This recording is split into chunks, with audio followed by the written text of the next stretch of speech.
Do you think there was a winner from last night's debate?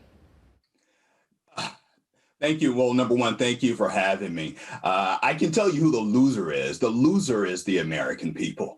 We've never seen anything quite like this in American history. For 90 seconds, I would call this was billed as a debate, but it really wasn't a debate.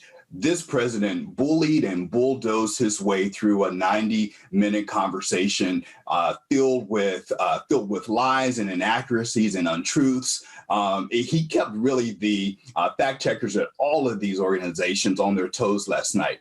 Now, the reality is, though, right, I worked in the Obama Treasury Department. I am not his audience. And there are a lot of people when you think about the expected electorate who see in Donald Trump a disruptor, somebody who they want to change the status quo, a system that is not working for them. And many of these people walked away, I think, happy with what they saw last night. One thing in particular that struck me as particularly resonant with this group is he said, that he being Donald Trump, he said that for 47 months, he's done more in 47 months that Joe Biden has done in 47 years. I'm a Democrat, and I heard that, and that stung a little bit.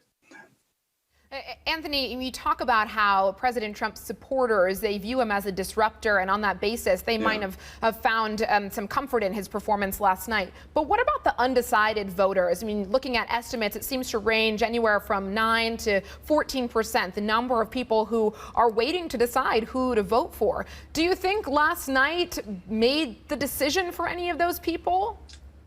Well, listen, that's the million-dollar question. And you said it right. There are about 10 to 14% of persuadable voters. There are people like me who are going to spend the next 34 days paying a lot of attention to people who don't pay attention.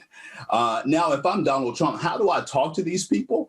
If I were him, and I'm not advising him, but if I were him, I would focus on how the economy worked leading into this coronavirus pandemic, and quite frankly, on the back end of the coronavirus pandemic, where we are right now.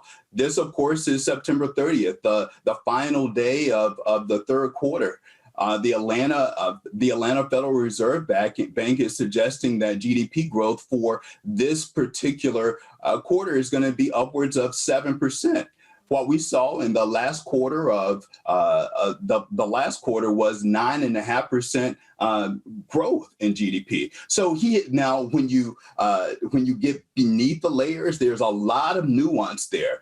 The American economy is working for people who have residences on Park Avenue, but not necessarily the daycare worker in Raleigh or the inner city nurse in Baltimore.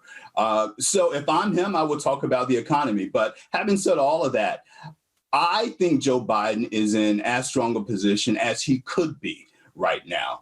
The reality is that this president needed a moment to shake up this race, because the data says he's just not doing as good as he wanted to do with those persuadable voters that you just talked about, that roughly 10% of the electorate.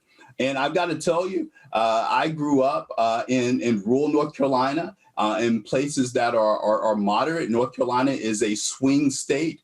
I don't know many suburban women who, quite frankly, would have been turned on by or pleased with all of that bickering and talking over each other last night. So that's the million-dollar question. How effective was he? It remains to be seen.